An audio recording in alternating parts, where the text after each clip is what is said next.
Assalamualaikum warahmatullahi wabarakatuh. Sahabat-sahabat surga semua, alhamdulillah, syukur kehadrat Allah Subhanahu wa taala atas nikmat yang Allah beri kepada kita. Nikmat terbesar adalah nikmat iman dan Islam. Masya-Allah. Baik sahabat-sahabat yang saya muliakan semua, hari ini saya dapat berita yang sedih. Anak buah saya, yang anak buah yang pertama lah, anak buah pertama masuk hospital kerana dijangkiti demam denggi. Mudah-mudahan Allah beri dia kekuatan, insya-Allah. Ini saya dalam perjalanan ke Hospital Columbia, Johor Bahru.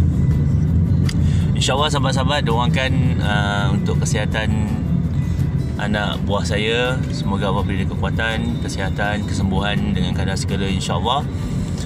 Jadi sahabat-sahabat, semoga hari ini kita menjadi orang yang lebih baik daripada semalam, insyaAllah.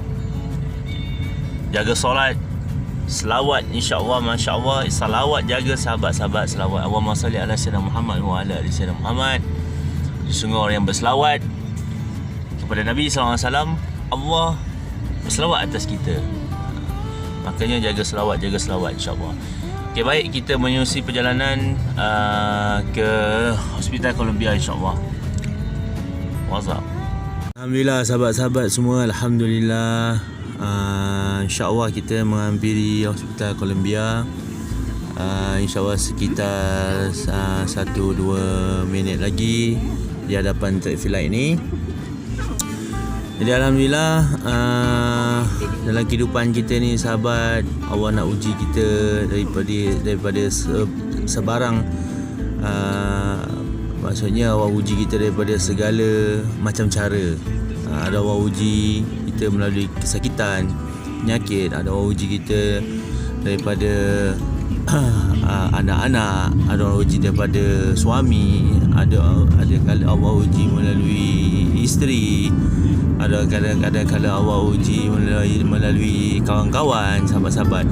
Jadi apa-apa pun ujian yang Allah beri kepada kita semua ni, masya-Allah sahabat-sahabat semua, atas kemampuan kita, insya-Allah. Jadi ujian yang Allah timpakan kepada kita atas ataupun bukan daripada kemampuan kita, kerana Allah tahu kemampuan kita setakat mana. Jadi sahabat-sahabat surga semua, ujian ni jangan kita anggap dia satu masalah, tapi ujian yang kita anggap dia adalah satu hadiah. Hadiah di mana Allah ingin mendengar rintihan kita. Allah suka kita merayu kepada Allah. Allah suka hamba-Nya yang meminta-minta kepadanya. Maka mintalah tak kala kita ditimpa ujian, maupun ketika kita tidak ditimpa ujian. Doa antara doa yang mustajab, doa yang makbul apabila kita dalam keadaan senang, ada kala kita dalam keadaan tidak timpa ujian, kita bermohon kepada Allah SWT. Apabila kita ditimpa ujian, apabila kita ditimpa masalah, sekejap saja Allah akan mengangkat segala doa-doa kita, insya-Allah. Walaupun doa kita Allah tidak kabulkan di dunia, pastilah tak kala kita telah memejamkan mata, pasti ada pahala di sisi doa-doa kita. Maka tiada yang sia-sia dalam doa yang kita beri. Maka sentiasalah berdoa dan terus berdoa. Ya sahabat-sahabat, selawat Nabi SAW jangan tinggal. Okey, alhamdulillah kita dah sampai di Hospital Columbia. Hospital Columbia ni berada di Bandar Johor Bahru. Dan Hospital Columbia ni baru beroperasi, kalau tak silap saya, dalam sekitar tahun ni jugalah. Jadi insya-Allah kita masuk. Tak tahu boleh bawa video ataupun tak boleh. Kita cuba masuk, insya-Allah. Okey, baik. Kita menelusuri perjalanan masuk ke Hospital Columbia. Ini di Bandar Johor Bahru. Ni kita dalam PKP ni, jadi kena jaga Hospital Columbia. Okey, keadaan Hospital Columbia.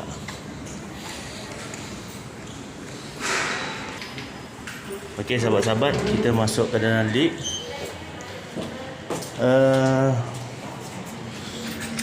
Saya kira dia ada 2 tingkat je. 2 tingkat. Okey. Hospitalnya baru. Jadi liftnya kilat. Jadi kita terus sahabat-sahabat jaga SOP, jaga saranan kerajaan. Jangan sampai kerana kita wabak ni terus menular, dan kita bertanggungjawab untuk menghentikan kita tadi. Okey sahabat-sahabat, kita salah masuk tadi. Okey, ni 159. Alhamdulillah, ni 157. Okay, kita dah jumpa di 157. Kita masuk. Sahabat, syurga. Masya Allah, syurga. Ni anak saudara saya yang saya beritahu tadi. Tapi saya tak boleh paparkan wajah yang bidadari dia ni, pasal dia tak aurat. Jaga sahabat-sahabat semua, jaga aurat. Solat jangan tinggal Macam ni sakit denggi tadi saya bagi tahu kan. Sakit denggi ni kena banyak minum. Macam orang kata mengasuh ketam apa semua tu kan, mungkin tu ada sisi baik dekat situ lah. Tapi saya tak tahulah sejauh mana secara saintifiknya masuk ketam tu lah kan. Tapi untuk sakit denggi ni kena banyak makan, kena banyak minum. Kena makan kak. Ni tengok, ni sayur kubis. Kubis. Kubis pula. Aku pun macam ni. Bunga kubis. Bunga apa? Flower. Betul lah. Flower. Bunga kubis. Jadi kena banyak minum. Banyak minum air satu hari, biar berapa liter, 6 liter ke berapa, 7, 8 liter, 10 liter minum air biar dia kencing kan. Jadi kat sini kita nak cerita macam mana kesabaran Nabi Ayub kan. Nabi Ayub antara Nabi yang Nabi SAW puji kan. Berkait dengan hadis Nabi SAW,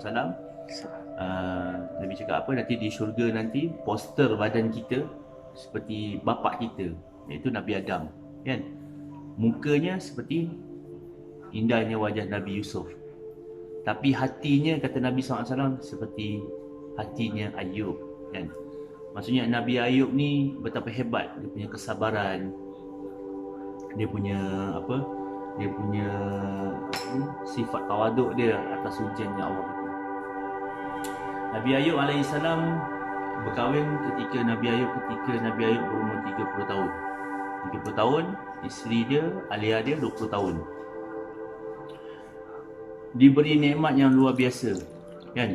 Antara Nabi Ayub ni ketika itu raja lah kan, orang hebat.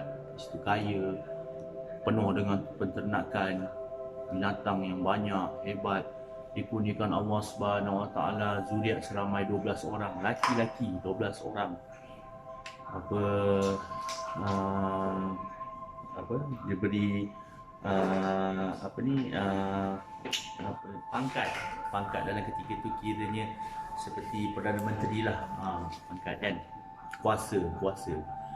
Jadi ketika Nabi Ayub mendapat nikmat selama 20 tahun, ketika itu Nabi Ayub dah umur 50 tahun lah kan, 50 tahun. Masuk 51 tahun Allah uji Nabi Ayub.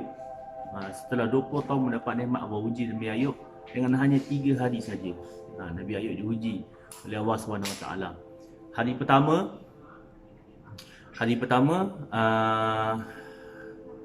Nabi Ayub diberi, Allah beri dia sakit, seperti sakit kusta gitulah. Kulit, antara kulit badan satu badan menanah kan. Hari kedua Allah uji Nabi Ayub alaihissalam ketika isteri Nabi Ayub hendak memberi makan anak-anaknya di suatu ruang. Dinding ataupun bumbung rumah baginda runtuh Dan ketika tu 12 anak baginda alaihi salam wafat ketika tu. Hari kedua. Hari ketiga Allah hantar kuman, hama di dalam apa penternakan Nabi Ayub. Segala binatang-binatang ribuan ternakan habis sekelip mata dengan penternakan pertanian digigit hama apa semua sekali habis dalam masa satu hari. Orang mula menjauhi Nabi Ayub. Nabi Ayub. Ketika setelah Nabi Ayub diuji Allah SWT selama 18 tahun, maka si isteri yang soleha 18 tahun baru berdetik untuk bercakap kepada suami dia. Kalau isteri kita ni janganlah kan, kenapa bang tak ni, kenapa ni, tapi tak, si Nabi Ayub 18 tahun ditahan ujian Allah Ta'ala, lalu berdetik untuk isterinya untuk bertanya dengan Nabi Ayub, wahai suamiku, mintalah pada Allah kan supaya kau boleh sihat. Kalau kau sihat, kau boleh teruskan kerja dakwah kan. Tapi tengok apa yang Nabi Ayub jawab kepada isteri baginda.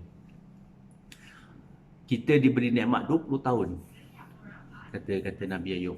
Dia 20 tahun. Aku baru diberi uji Allah 18 tahun.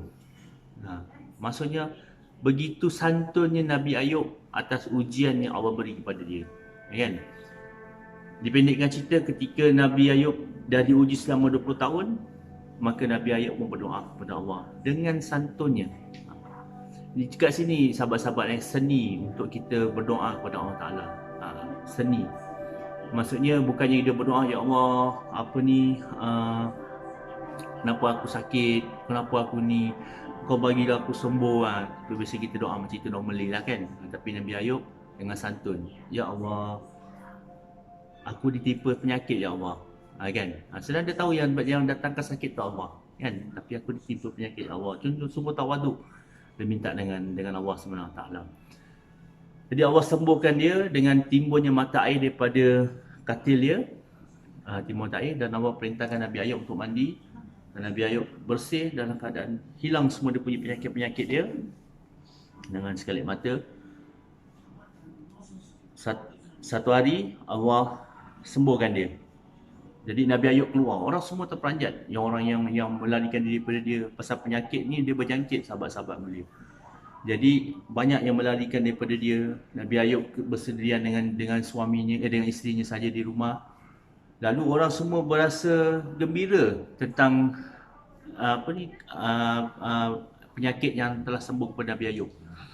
Lalu daripada situ, orang-orang daripada kampung dia ni datang ke rumah Nabi Ayub, bawa kambing, bawa lembu, bawa unta, bawa dengan atas kegembiraan Nabi Ayub yang telah sembuh. Akhirnya selama 20 tahun yang dia bersabar dengan ujian Allah Ta'ala, Allah gandakan rezeki dia tanpa dia membeli seekor kambing pun. Mana sahabat-sahabat beliau memberi kepada baginda 2 kali ganda daripada 20 tahun yang lepas, sahabat-sahabat. Itu hebatnya Allah Ta'ala. Kita tak menyangka-jangka jika kita bersabar dalam ujian yang Allah beri, tidak akan dijangka-jangka rezeki yang datang. Itu kehebatan Allah. Dan takdir Allah kurniakan Nabi Ayub anak setiap tahun berkembar sehingga 24 orang anak Nabi Ayub. 2 kali ganda daripada 20 tahun yang lepas yang anak dia telah wafat ditimpa bumbung. Jadi alhamdulillah sahabat-sahabat, dekat sini saya nak bagi hint bahawa ujian yang Allah beri ni adalah satu hadiah. Maka daripada ujian ni kita sabar dengan kita bersangka baik dengan Allah Ta'ala, pasti Allah akan beri benda yang tak dijangka-jangka oleh fikiran kita. Maka kakak sabar dengan ujian yang Allah beri ni, supaya Walid doakan kakak sihat. Okay, jadi sahabat-sahabat, insyaAllah saya habiskan video saya setakat ni, insyaAllah. Semoga video ni ada manfaat kepada sahabat-sahabat semua. Bersabar dalam segala ujian yang Allah beri. Ingat apa yang saya nak katakan, siapa kita hari ini menggambarkan siapa kita esok hari. Assalamualaikum warahmatullahi wabarakatuh.